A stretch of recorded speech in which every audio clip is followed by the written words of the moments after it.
My lifestyle determines my death style. Welcome to Happy Suffering. It's true. Yep. I think we could all agree that is the most true statement. Everyone hated that and thought it was dumb. I think it rules. I cannot wait Good work. to Good work, fucking James and Kirk. get into how I actually don't think this is necessarily a bad album. I I am a staunch Saint Anger defender. Same.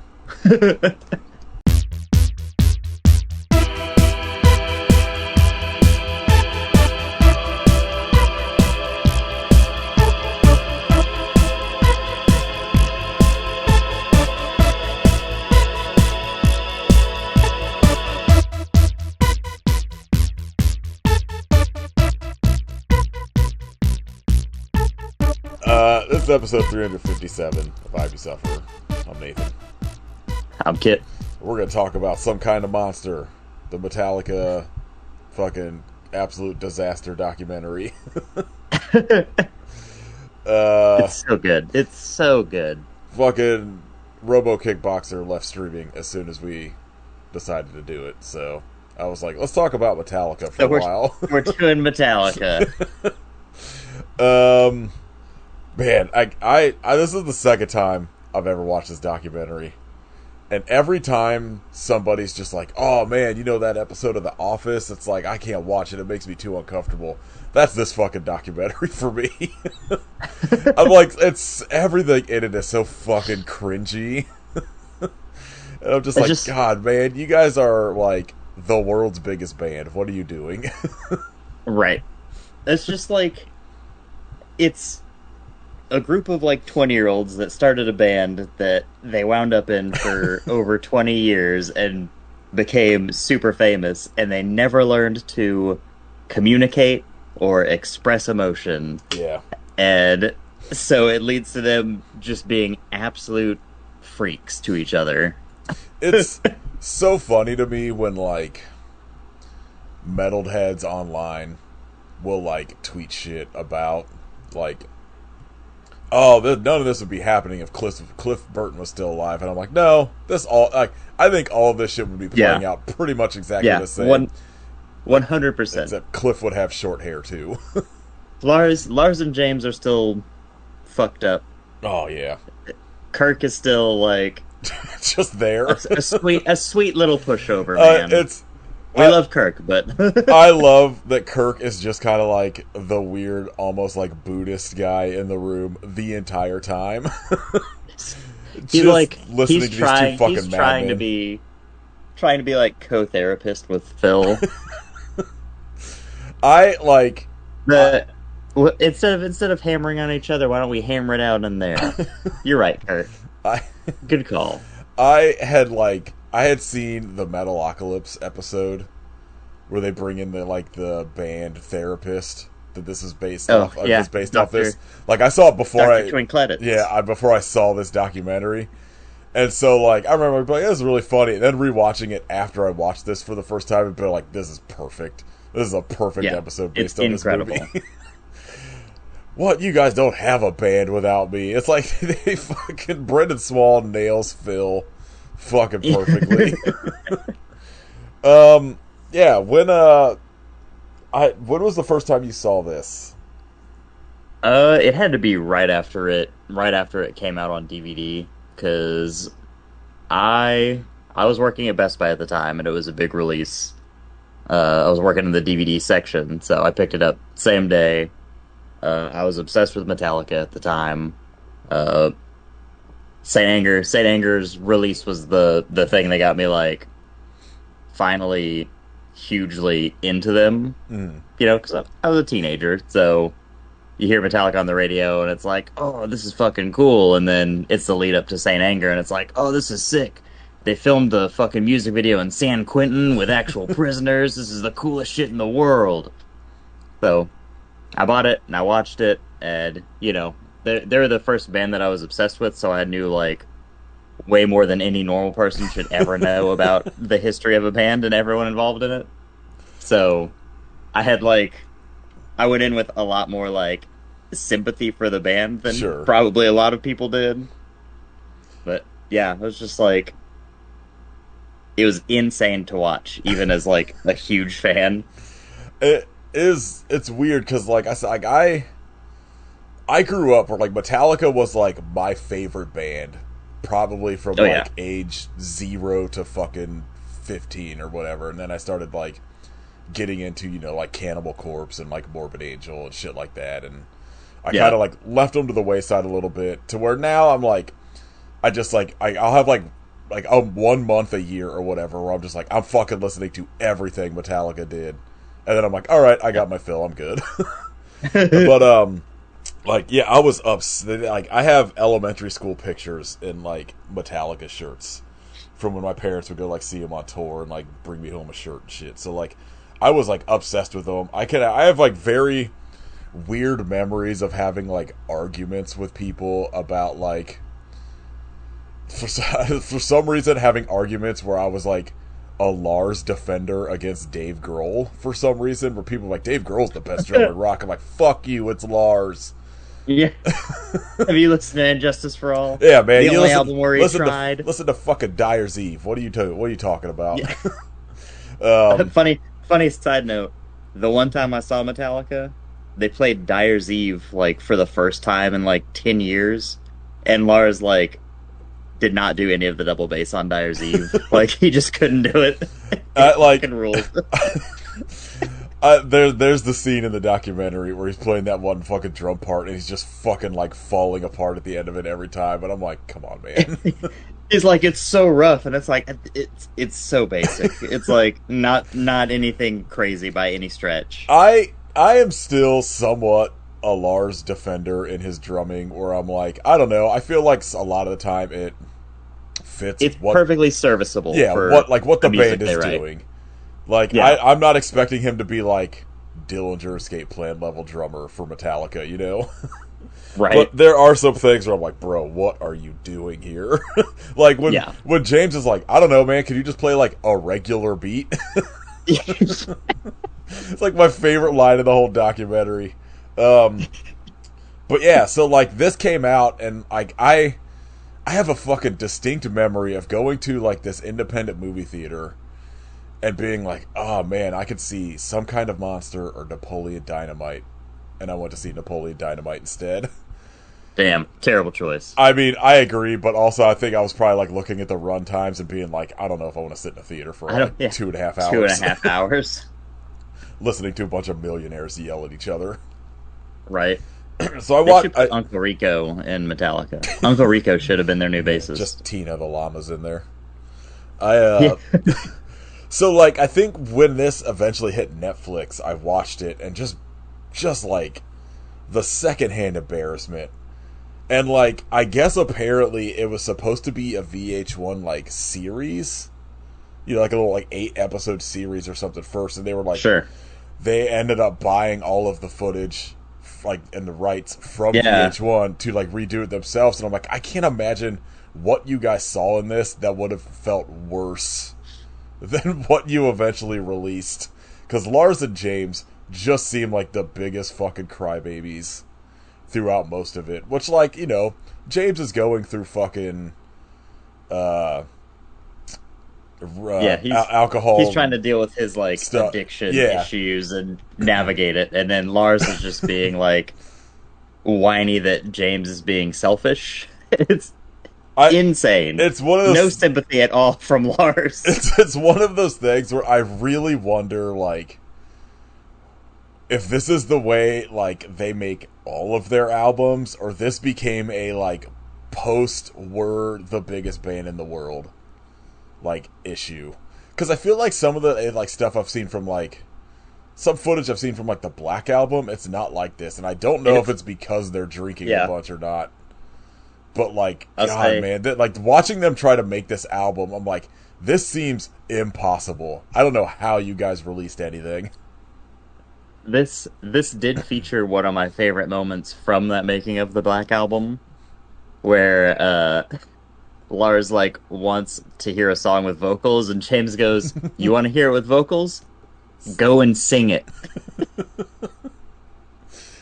Oh man, just like I wonder if they just reached a point where they're like, look, we actively hate each other.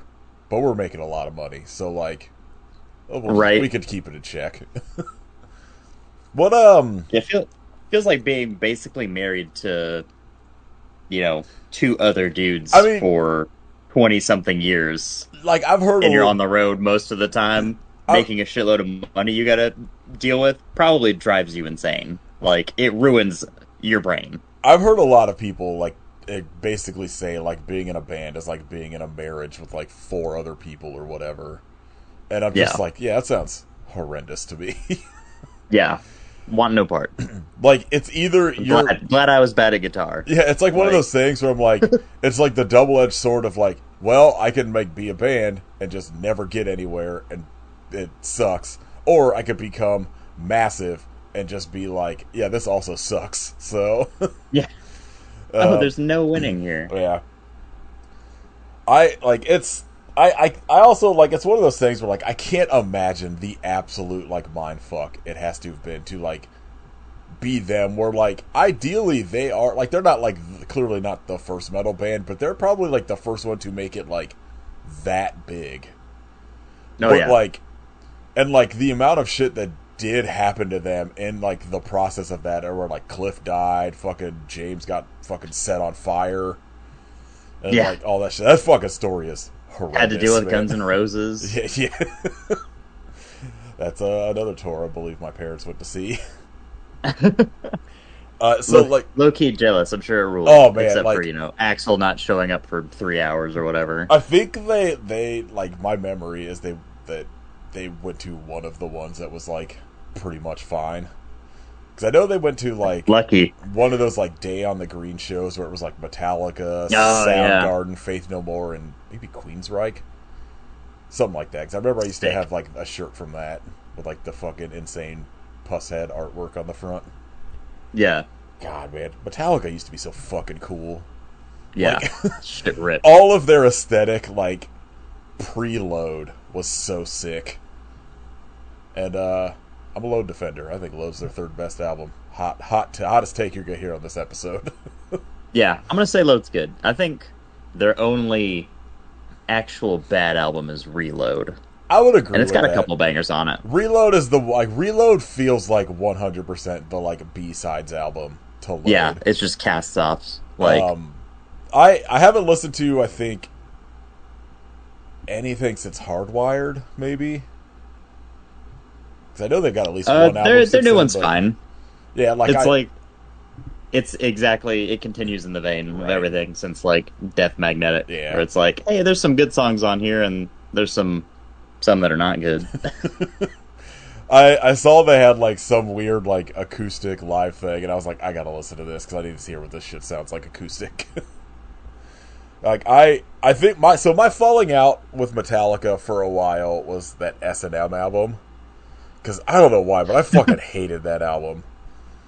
And I was just like, yeah, I'm not gonna check out new Metallica. And then like I think when Hardwired came out is when I eventually listened to like Saint Anger and like Death Magnetic Yeah. and like whatever else they had like released since then. And like yeah, like they're all fine. There's like every song on it is like fine to like pretty good, but like nothing compared to like Puppets or Injustice. Yeah.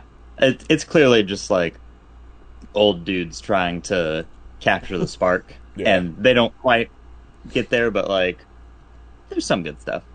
Yeah. I like again. It's like watching them release this album, or like the process of making this album. Like, it's amazing that you guys have released anything remotely listenable with the process it seems like you guys record in.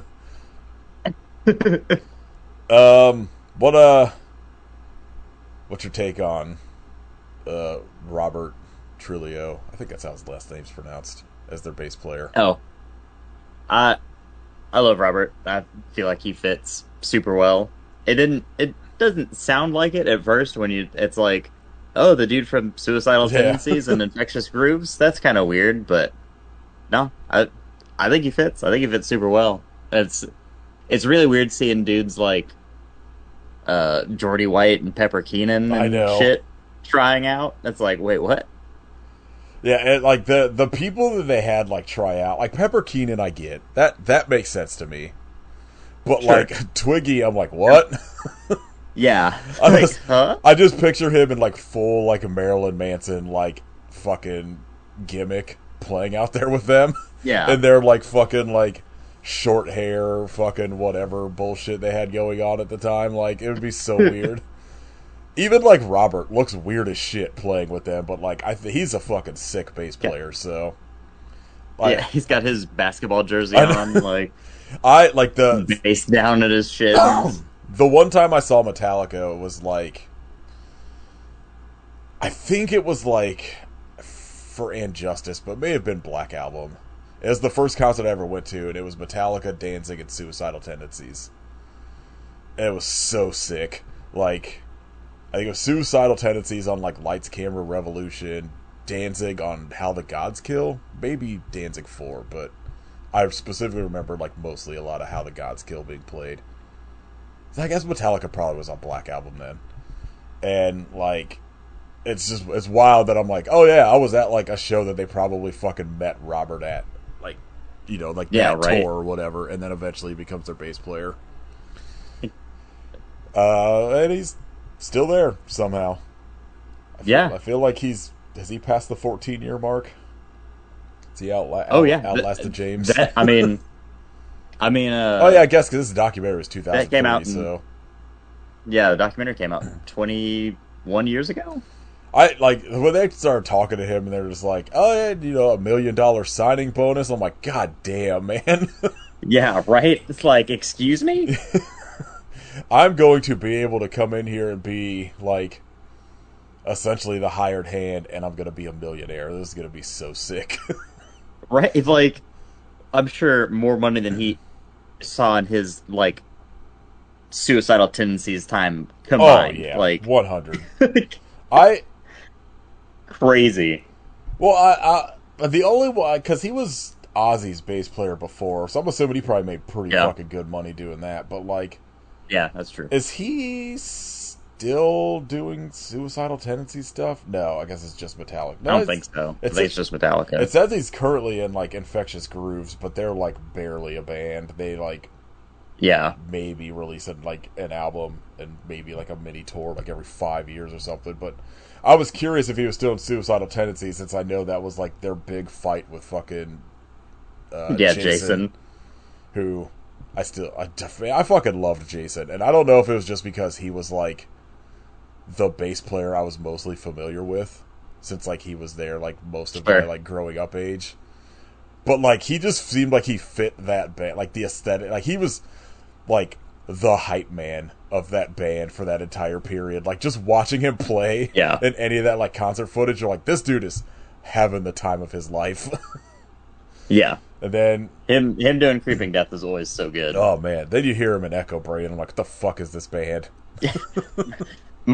Lars crashing out over the fucking Echo Brain show is so funny because it's like Echo Brain's not great. Like Echo Brain's actively bad, I'd say. And Lars is sitting there like, I can't finish a fucking album. I can't do any of this. Jason's first show is at this like big cool fucking place. He big dogged us by not being backstage when we went to say hey. I like Lars in this documentary is so funny to me because every time they show him, I my review on Letterboxd was just, I don't think Lars knows how to sit like a regular human being. Because every seat he's sitting in, he's either like, he sits like a child every time. He's either like Yeah. sprawled out on a couch upside down, sitting like he's a fucking orangutan on like a stool, like just fucking baffling. But like him crashing out That's and like Danish culture, okay? I guess like every moment, like I'd say like for the first maybe hour and a half of this movie, every time Lars is on screen, he is just fucking like melting down at like everything, and I'm like, come on, dude. Like, sure, Oh, man. I feel like this probably does suck, but also you are going to make like $9 million on just selling your paintings alone. Like, calm down. Yeah. I think you're Talking fine. about you mentioned it being like actively uncomfortable to watch. There is no moment more uncomfortable for me personally than when Lars is with his dad and Phil is trying to get him to say the things he says about his dad in private with his dad there, Yeah. and Lars is just squirming. This Just like, oh my God, please don't make me talk about my daddy issues with my dad. It's this like, oh God, this this is rough. this therapist seems pretty fucking bad at his job, if you ask me. Like, he actively just seems like he's just like, I'm gonna see if I can get them to say all the shit they tell me in private to each other's face. Like, Yeah. Lars' dad rocks. I like the fucking moment. He's Oh, just he's like, the best. oh, I would just say, I would delete this. Delete that. I'm just every song I would It's like play. a man screaming in an echo chamber. I fucking love it. His dad rocks. Lars is like, so, like, you can tell he's upset and he's just trying to laugh it off. He's like, Yeah. He's like, oh, actually, whoever said they think it'd be really cool to start the album, and he's like, no. yeah. Yeah. I just like I imagine like his dad being the same, like they're playing like fucking Mama Said to him for the first time, and him just being like, "What the fuck is this? What are you doing?" Yeah. Oh god, I think for me like the biggest thing is like where I get like the most like cringe part of this is like all of the shit after James comes back from like rehab or whatever. Yeah, from rehab. And like he's just like trying to like I get it where it's like, oh well, we can only work for 4 hours a day and like I don't want anyone even discussing any of this afterwards. It's kind of like unreasonable. But like him like just trying to be like, look, I'm having to navigate this new world, and then Lars just be like, fuck you, man, I want to make this fucking shitty album. Like, do you not remember these 2 songs we did before that, like, everyone says sucks? We gotta finish this shit. Yeah. And it's like... He's like, you gotta leave at 4. I'm gonna listen to fucking music at 4:15, okay? Yeah, like, that shit I feel like is unreasonable. Like... Like, are you just saying that literally no one can write when you're not there for those 4 hours? Like, it's one of those things where I think about it where I'm just like, look, I get it. It's, you guys haven't released an album in like 5 years or whatever, but it's also like, people will fucking wait. You are like literally the biggest band in the world at this point. Like, I think I think the label and everyone will be fine if you guys fucking take your time to figure this shit out. I do think the San Quentin shit rocks. Like the speech James gives towards like the end to like the prisoners or whatever. Like I'm like, you know, like every once in a while, like I feel like James steps out of himself a little bit to where I'm like, you seem like you're genuinely a good person, and then you just say like insane shit the rest of the time. Like there's just doesn't know how to handle that. Doesn't know how to express anything. I was gonna say there was the clip going around like I think this week of him at like whatever Metallica concert where like at the end he was just like, look, you know, everybody, like, we love you. Like, if you've been drinking, get home safe, take a fucking Uber, like whatever. Just like gave this like weird little like heartfelt speech to fans at some show, and I was like, man, this is like the shit I love about him. Because I remember like he would do that shit in his like drinking days, where he would just like give this weird drunken speech to the fans at shows, and like I don't know, he seems like genuinely like what I have to assume is a good person, just kind of fucking wrapped up in this dude with like a shit ton of issues. Apparently, like clearly you guys all need your own solo therapy outside of fucking this band therapy that hopefully they are getting now. Kurt just like living on his farm, I think, is the only therapy he needs. Just needs surfing. Yeah, just like Kurt just being like, yeah, you know, I just come out to this farm and don't talk to anybody and just fucking zone out. I'm good. Also, extra fucking cringy is the Dave Mustaine. Oh my Shit, God. like, Somehow comes out of the whole thing looking like the biggest loser. Everyone in this comes across looking like a whiny baby, and he is on screen for all of 2 minutes and comes out looking the worst. I remember hearing about Tale as that. old as time. Dave Mustaine being the biggest loser in the Metallica contest. I remember hearing about that, like, during the, probably, like, pre-release of this. It's like, oh, they get, like, the confrontation with Dave Mustaine finally, and being like, fuck yeah, I can't wait to see that. And then it's just, like, the biggest fucking, like, Lars, you made me the laughingstock. I've hated my life for the last 14 years. Yeah. Like, Everything I've done has been a fucking failure. like, bro, And you were playing hugely popular band. You're in the Big Four. Like, you were playing fucking stadiums too. And I would say some of your early shit is better than some Metallica shit. Like, your voice kind of sucks, Insane. but like, you were playing like Hangar 18 is a fucking banger. Like, Right? like, just fucking calm down. But now you're fine. now he's somehow worse of a fucking Some person. little shitbag walks up to me on the street and he's like, Metallica. Like, dude, you wrote like one of everyone's favorite Metallica albums. Fucking chill out. Right? You didn't play on it, but you wrote like at least I think half of that fucking Kill 'Em All. So It was like 20 years ago and everyone was like 19. Right. Like, I mean, I'm not gonna say they handled the situation well with him, but like, by just giving him a bus ticket and being like, "You're out of the band, goodbye." But like, you know, if I was in a band with Dave Mustaine, that's how I would handle it because that dude is the worst. yeah, I can't imagine what he was like as a fucking snotty ass teenager. Although it might be better than fucking wild Christian Dave Mustaine. So Yeah, that's true. That was another band I saw. Like, I think I saw Metallica or Megadeth twice. Like Countdown to Extinction ish era, before they got like real bad. And that's another one where I'm like, dude, Countdown to Extinction was a fucking huge album. What are you crying about? You're also probably a multi-millionaire.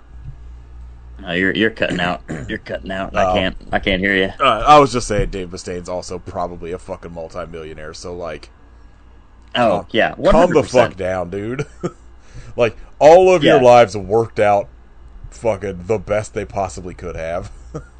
Yeah, that dude's living so comfortably. Like, literally the most comfortably you can if you're in any band that's not Metallica. Right.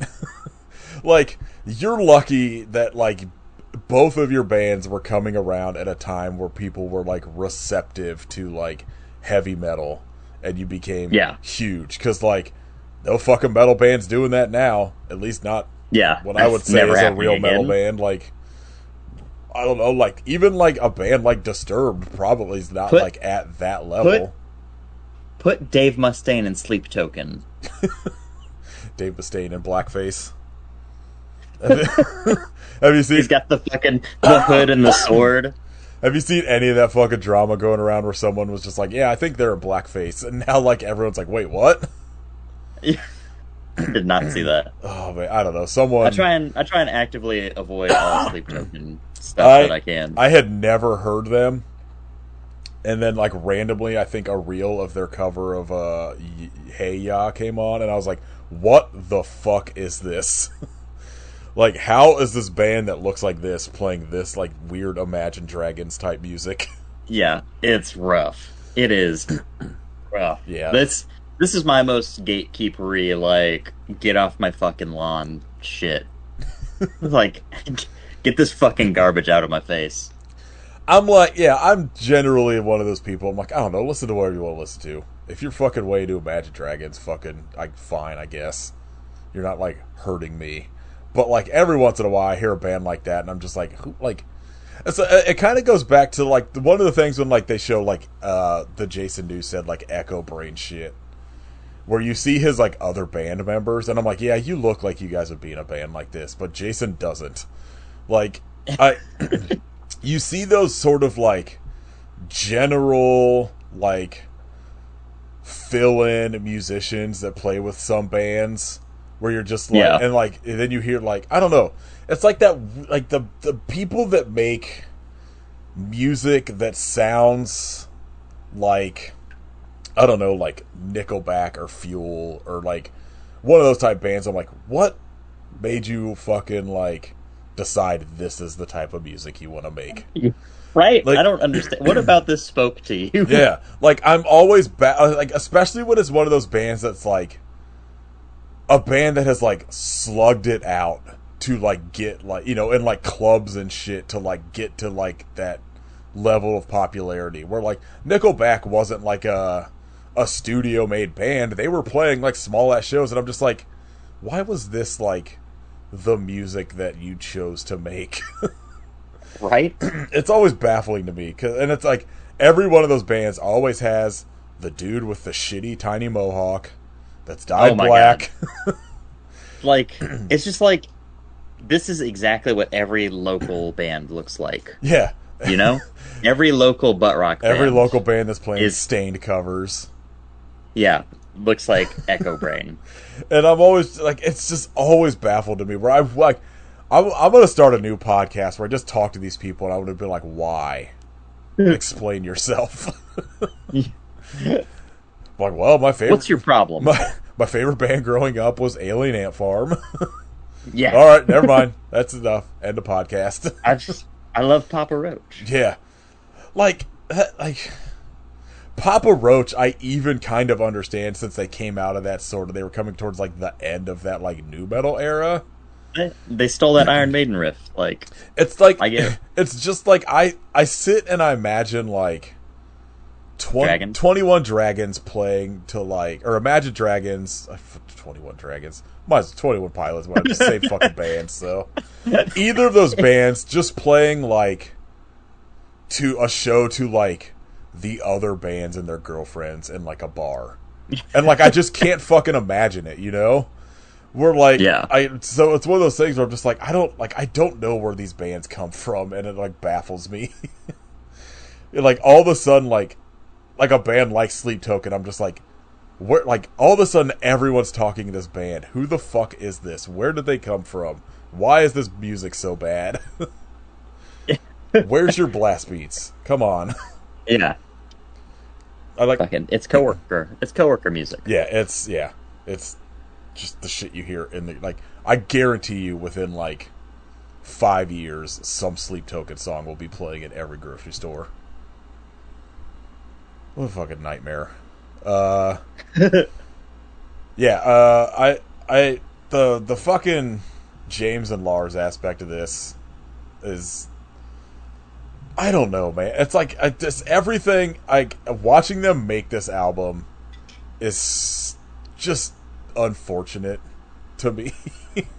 Like watching them try to come up with lyrics, and I'm just like, you guys clearly have lost like you guys wrote Blackened.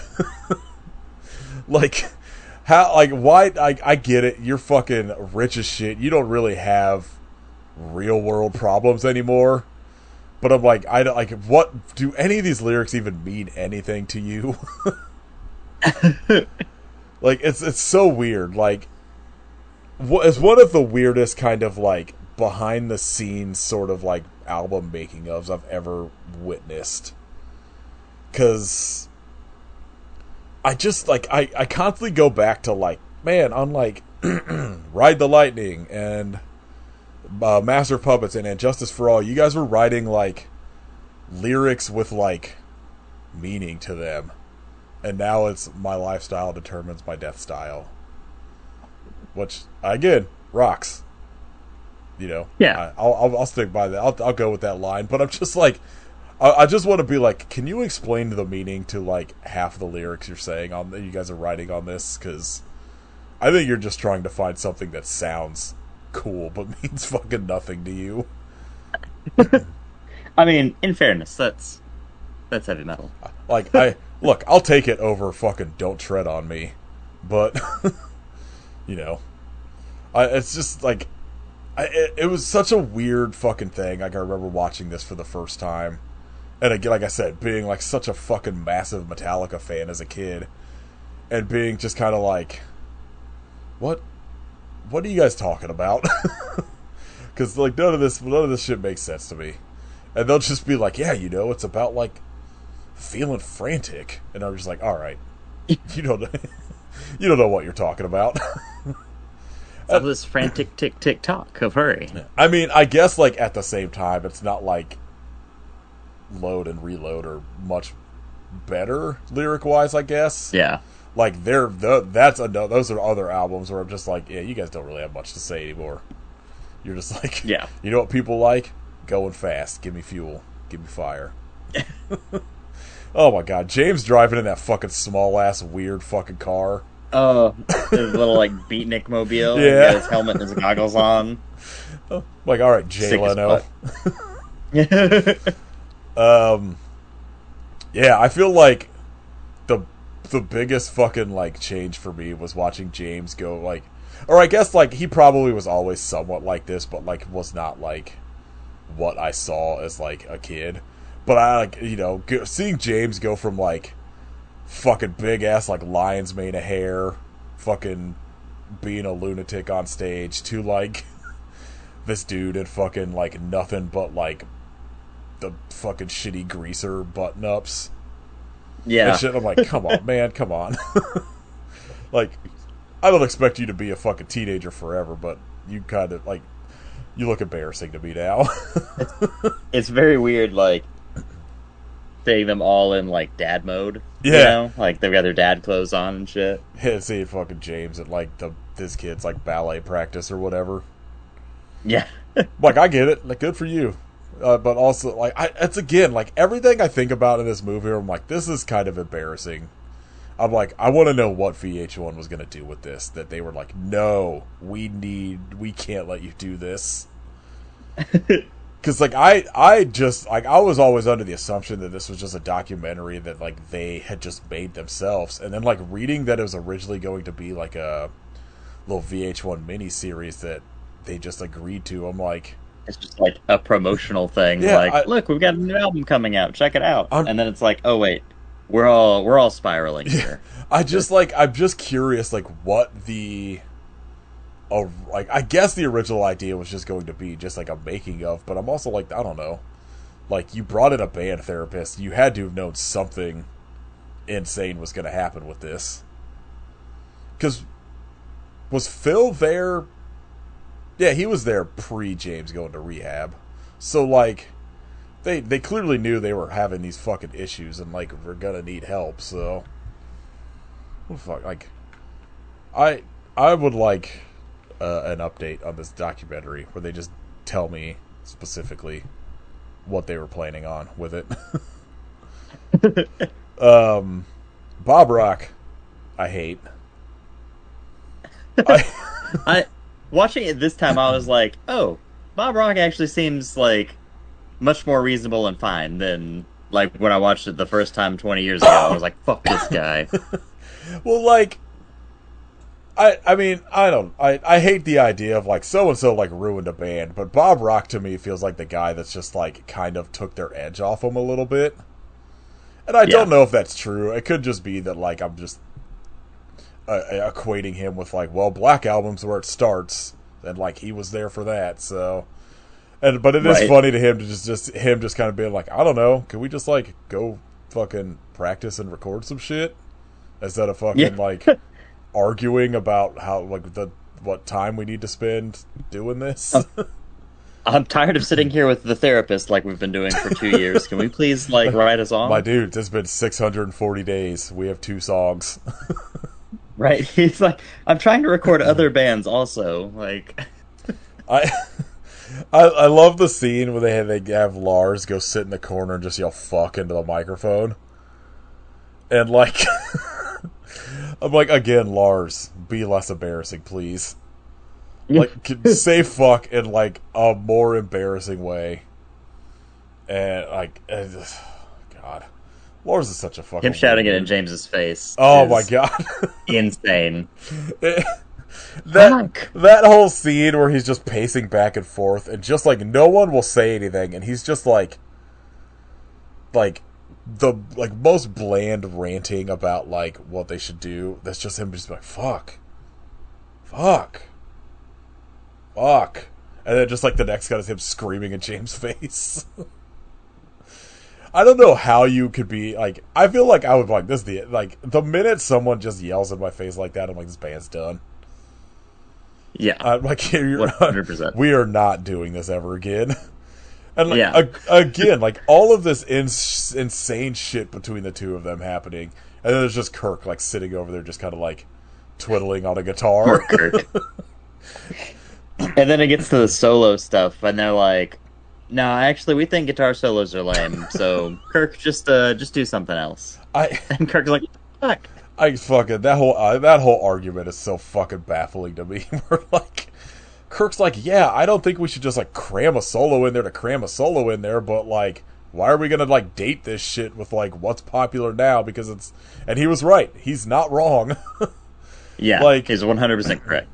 Guess what? Guitar solos still extremely fucking cool. Yeah, you play a cool solo, people are gonna be into it, and it's like, yeah, I that whole fucking period for like heavy metal is such a bummer.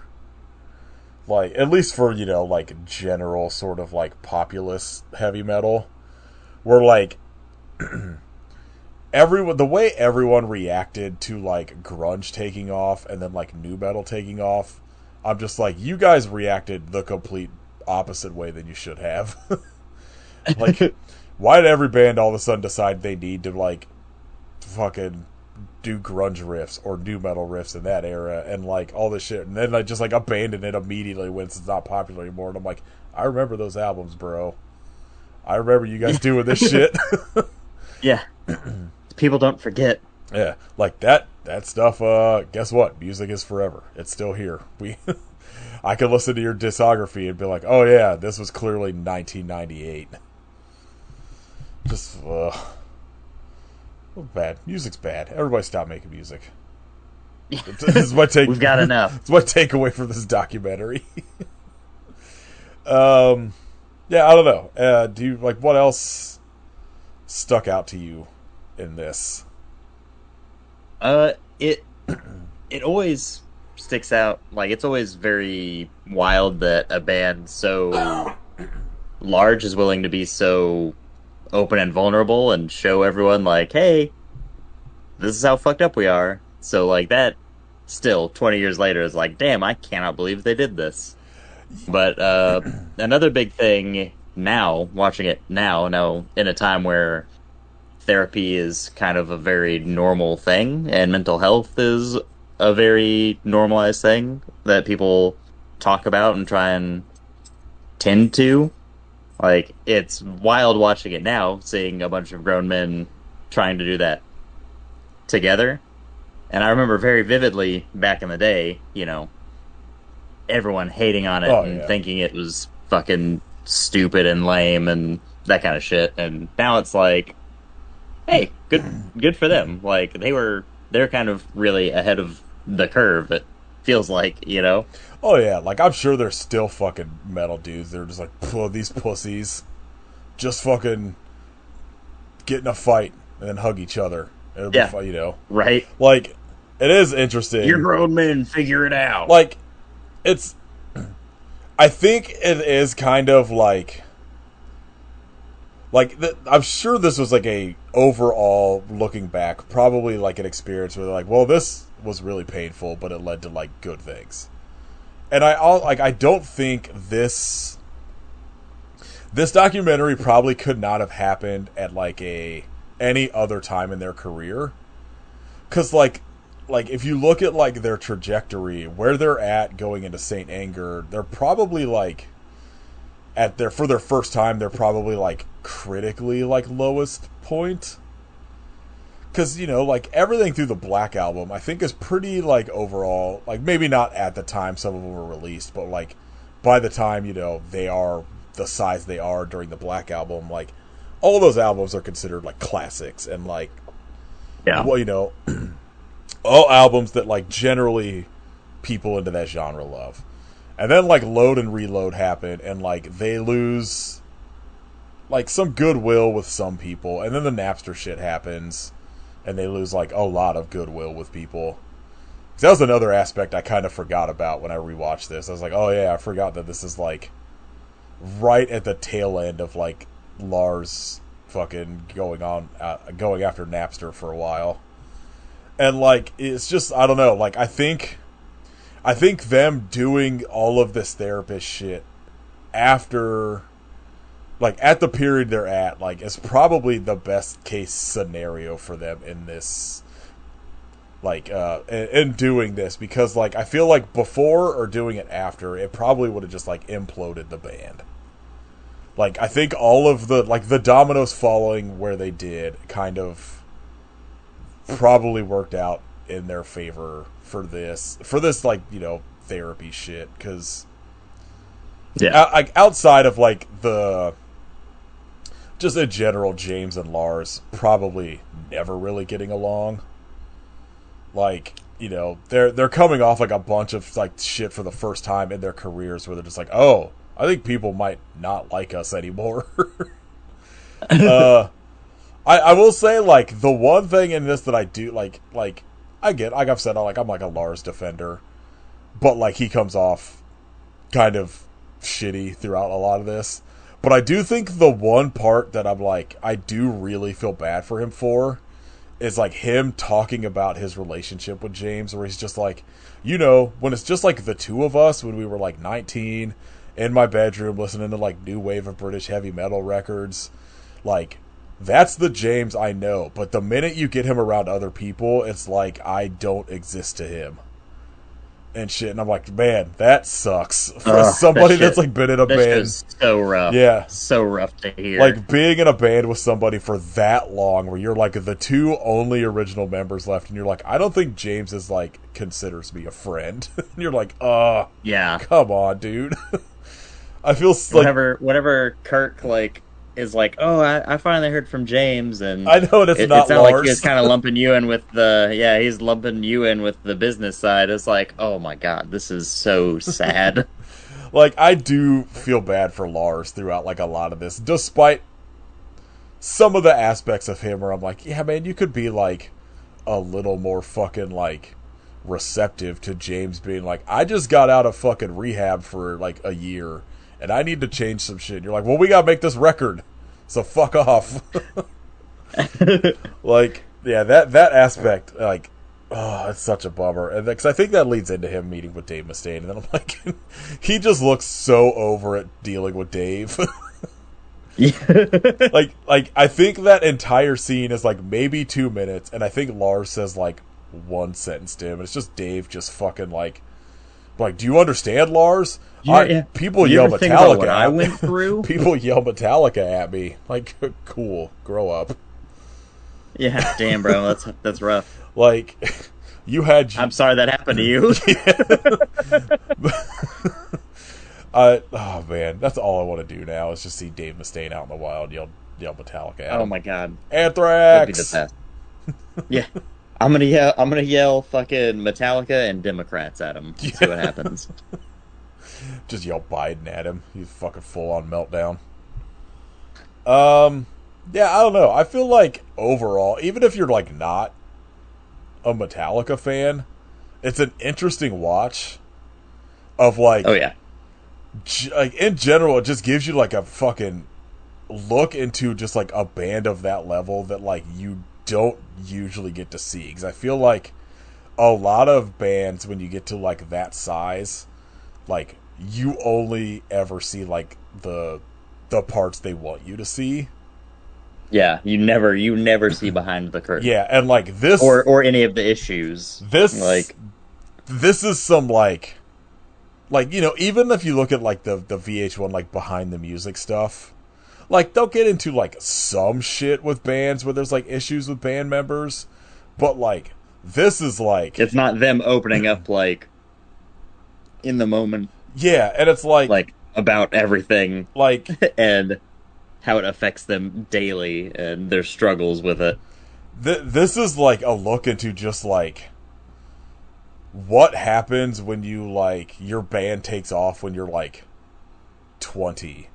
and Yeah. you never You're not equipped to deal with like life. like there's like a I can't think of the name of it, but there's like this phenomenon that like scientists have talked about, like when people get famous, like their brain just kind of stops developing and you just kind of become stuck as that person for like the rest of your fame. And it's like, I can't imagine being them where like you're in your like early 20s and you just start slowly becoming like the biggest band in the world, and just like what that would do to like you as a person. And then especially when that happens and you have to deal with your first like big sort of like rejection from fans and like critics or whatever, with like Load and Reload coming out, where people were like, I don't know if this is good. Despite I still think Load is a fucking banger. King Nothing goes so fucking hard. It's even though it's like just exactly Inner Sandman, like it's still really good. I think like because Inner Sandman's really good. I think the thing about that album is like, it feels like, I mean, I guess Black Album you could say kind of is, but it feels like the first time they're like experimenting with their sound a little bit. Yeah, and like, I don't know. I appreciate it's bands, definitely the furthest out they've gone. Yeah, like on their sound. I appreciate when bands take swings, even if they don't always work. Like there's something to be said for like a band like Cannibal Corpse, where you're just like, well, I know what I'm getting 100% when I listen to a Cannibal Corpse album. Right, but that like, was exactly what I was thinking. Yeah, Cannibal Corpse and Slayer. Yeah, like, but it's like I always appreciate, like, there's some bands that like. Well, like there's just some of those bands, like, I don't know, for some reason the one band that's coming to mind right now is like Vision of Disorder, who released like this weird fucking like southern country tinged like album, and like at like the peak of their popularity as like a hardcore metalcore band, and then like broke up. And then I go back to it and I'm like, you know what, like, this isn't like the best, but this is like interesting. And it's kind of like a weird swing they took. And I always kind of appreciate when bands do that shit, even if it doesn't always work. Yeah. Like, I don't need, fucking Morbid Angel's fucking Eye album type of fucking experimentation, but... Yeah. That's a bridge too far. Yeah. But Metallica at the peak of their popularity, throwing Cum and Blood on an album cover and calling it Load. Hell yeah. And then putting a country ballad on there. That shit broke my brain. Pretty wild. When I was like 13 or whatever when it came out. Yeah. Like, what is happening? I remember because I was like, when you're like 13 and like into metal, that shit, you're just like, fuck this. What is this? But I was like, what the fuck is this trash? I was such a diehard Metallica person that I was like, no, this is fucking cool as shit. Yeah. I want to listen to Ronnie, okay? I'm going to go listen to fucking Whiskey in a Jar all the time. Is that the one where he calls the dude from Blues Traveler a fat ass? I can't remember if it's that or Tuesday's Gone. You cut out on that one. I didn't hear. Oh, I said I can't remember if it was Whiskey in a Jar or like Tuesday's Gone that he calls the dude from Blues Traveler a fat ass in the song. Yeah, I'm pretty sure. John Popper. Yeah. That fucking second disc of Garbage Inc. So fucking good. Those are like early covers. Incredible. Like, I stand by Bread Fan being like one of the best covers of all time. Oh yeah. I also like when they show James talking about like doing like his vocal warm-ups and shit. And he talks about blowing out his vocals on So What of all songs. Yeah. Like, I still had to record all of the actual Metallica songs. Like, fuck. Like, good job, like, blowing out your voice on, like, the most childish song you've ever recorded. Yeah, I don't know. You have anything else you wanted to say about this or Metallica? Not that I can think of. It's really good. It's held up really well, and I think probably actually plays even better now, 20 years later. Yeah, I would agree. And I'm like, genuinely, I'm glad they got through this and are still going. Even if the music's like just okay. Yeah, I I'm willing to mean, chill around. just okay. Metallica is better than a lot of bands, so because I remember when like Hardwired was coming out, that was like when I was like, well, I'm gonna check out like Saint Anger and Death Magnetic, because I remember like when Death Magnetic came out, I remember everyone being like, oh my god, this is just like And Justice for All, and I'm like, is it? It's not, but it's pretty good. There's some good shit on there. Yeah. Like they're one of those bands where like I feel like everything they release, there's like one or two songs that I'm like, this is a fucking banger. This rocks. And there's like some song, like most of the rest of the songs I'm like, this okay. There's some pretty good parts of it. Then there's like one song I'm like, the fuck are you doing? We didn't even get into Lulu at all. Oh no, and we won't. That's the behind the scenes fucking documentary I want to see. I have so many questions.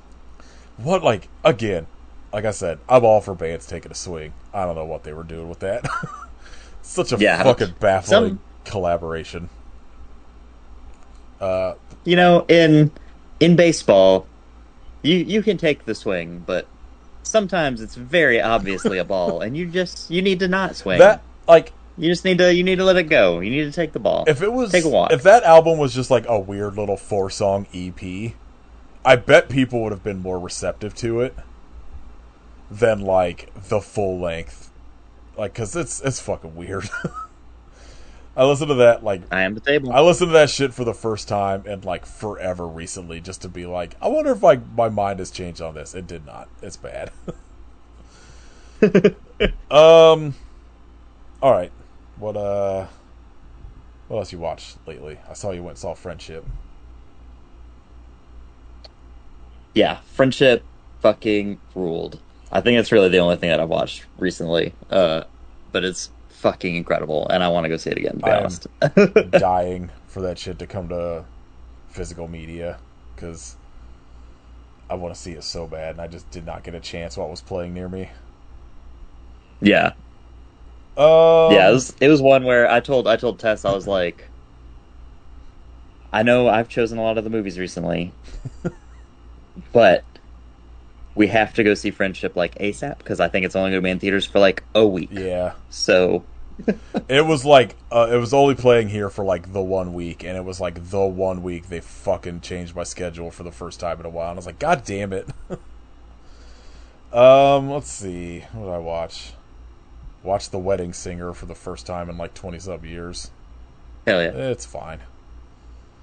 It's probably like the last comedy Adam Sandler movie that I was like, this is alright. Then he just goes fucking way downhill. Caitlin and I went to the drive-in to see Sinners and Final Destination Bloodlines. And Sinners I thought was pretty good. I think it got a little overhyped. Where I think once it like comes to like streaming and shit, I want to rewatch it. But like, I think a month of everyone being like, "This is the greatest movie I've ever seen," and I like watching it. And I was like, "Yeah, it's fine. It's acted very well, shot very well." But I think I was expecting it to be like, I think the problem where everyone was like, "It's just like From Dusk Till Dawn," led me to assume that there was going to be more vampire action in it than there is. Yeah. Final Destination Bloodlines, I'm just going to assume Final Destination movies. Probably not for me. But I do appreciate them keeping the 2000s CGI blood aesthetic going in that movie. Whenever the was it the grandma gets her fucking like head collapsed in by the wind vane or whatever. Oh yeah. It looks so bad, but it rules so hard. I think the one thing in that entire movie that I was like, this seems bad, is when she gets stuck falling off that tower and her ring finger, and it just rips all the skin off her ring finger before she falls. Rough. Let's see.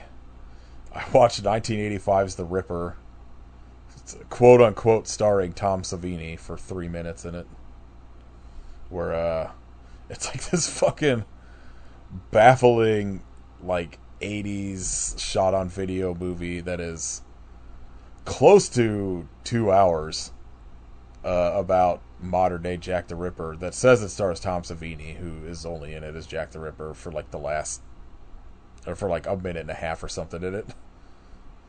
Would not recommend. I watched Vinegar Syndrome's little like 2-movie set of Devil Fetus and Her Vengeance. Both those movies fucking rock. God, Devil Fetus is so good. And then I watched Audition for like the first time in a while. That movie's fucking banger still. Still good. Other than that, we're just still fucking, I think we're in season 31 of Survivor. Oh my god. Still going. You've got like 85 seasons left. We're past the halfway mark at least, so that was the thing. We were like, that's insane to me. They're going into season 49 now, so we were just kind of like, I don't know, we made it this far, we might as well fucking keep going. And then there's like a new 90 Day Fiancé season where there's like, it's essentially 90 Day Fiancé people on Love Island, and it's fucking baffling. Sick. It's just like them, there's like maybe 8 90 Day Fiancé people like at this villa with like a bunch of fucking randos that they're supposed to be like interacting with, and it's fucking weird. Everybody on that show is a fucking mess of a person, so it kind of rocks. Of course. All right, what do you want to shout out?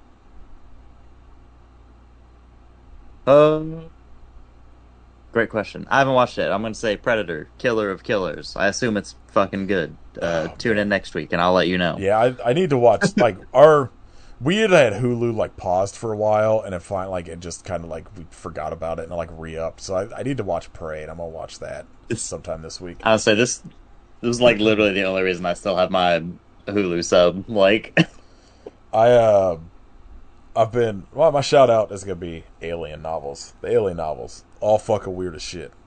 But I'm hell yeah. I'm working my way through like some of them, and I'm trying to get to the Alien versus Predator stuff because I want to see what that shit's like in the books. But I am very intrigued to see where this new Predator is going, since it's dealing with like Weyland-Yutani shit, and like it's clearly they're leading towards another Alien versus Predator movie, which I'm like 50%, like 50-50 on, where I'm like, I don't know, I want to see it, but also those other ones aren't good. But I saw another story today that I guess they're shooting a Romulus sequel like in October. Oh yeah. And I'm like, man, I don't know. Like, I'd like to see Andy the robot again, but I also like I guess Fede Alvarez was like, I can't wait to go into like uncharted territory with this. I'm like, bro, it's just gonna be them landing somewhere and they're xenomorphs. I already know that's what you're gonna do.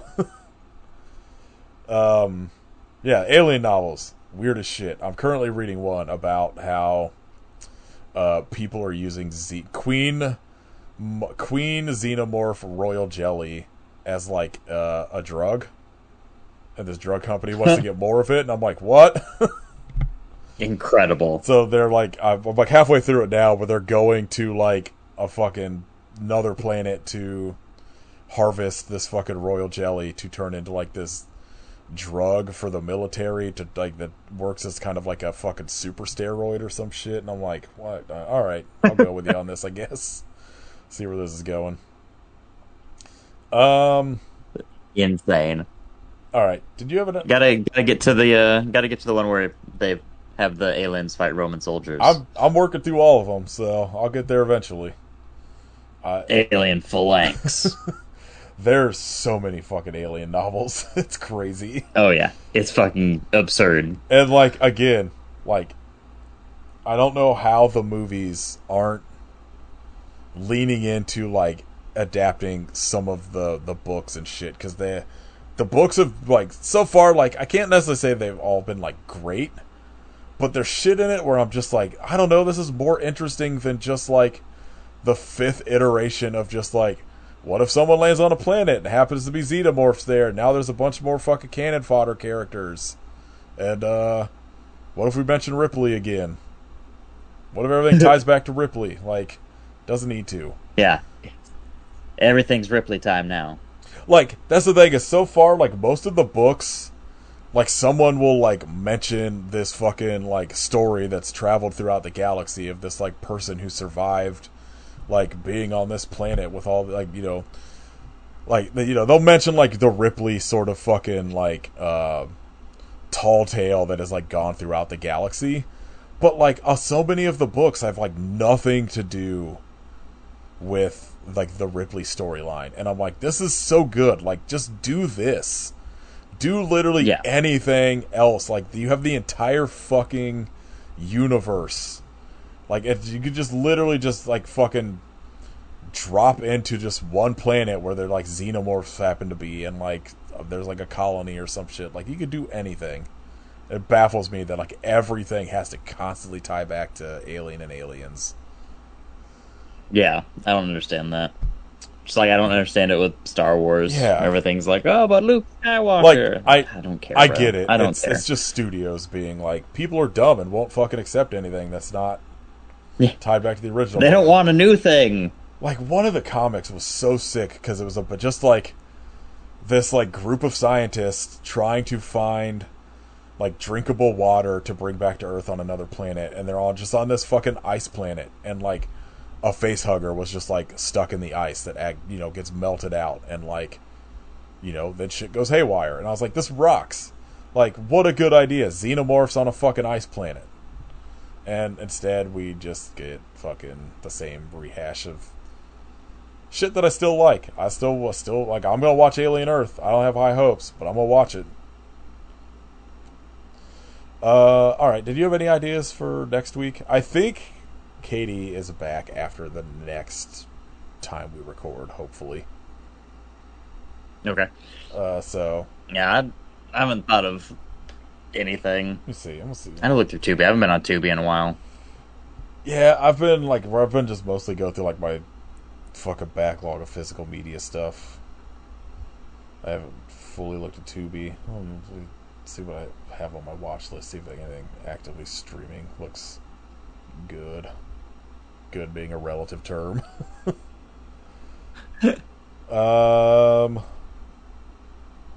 No. This all looks stupid.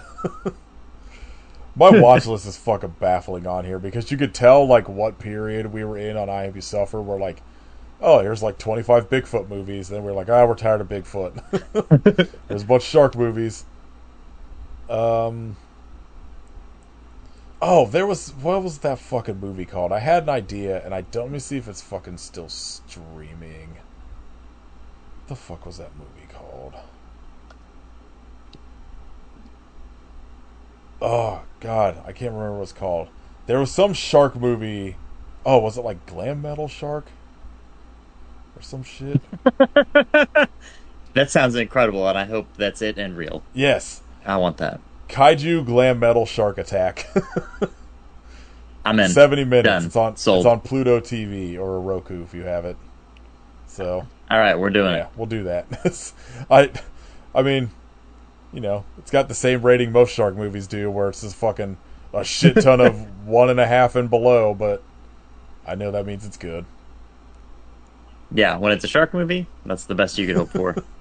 The poster art fucking rocks. It's just a big ass shark with a mohawk playing a guitar in, like, fucking crumbled city. That's all I need. Alright. If you'd like to support us, you can join our Patreon. Patreon.com/IBSufferPodcast. You can leave us a rating and review on iTunes, Spotify, all that shit.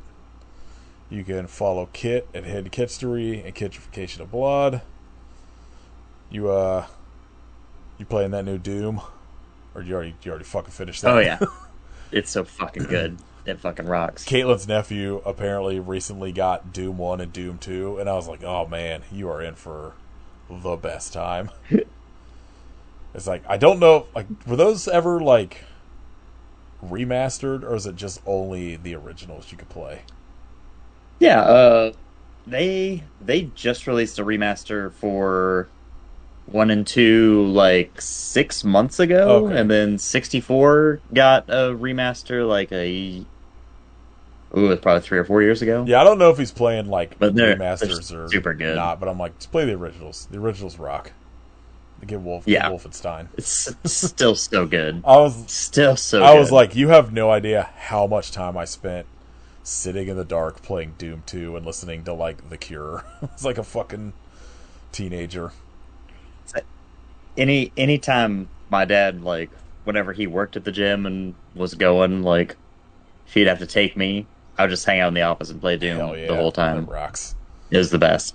Uh, I get pizza from next door, play Doom 2. literally, what do you want outside of pizza and a Doom video game? It's the only good things in Yeah, the world. it's all I've needed for 36 years now. You can follow Katie at WerewolfFace. Join Katie's Patreon at patreon.com/werewolfface. You can listen to my other podcast, DNK Movie Club. Alright. I hope you Fran, but tick, tick, tick, tick, tick. Hope your lifestyle determines your death style. God, I still don't even know what that fucking means. Sounds sick, but I don't know what that means. Yeah.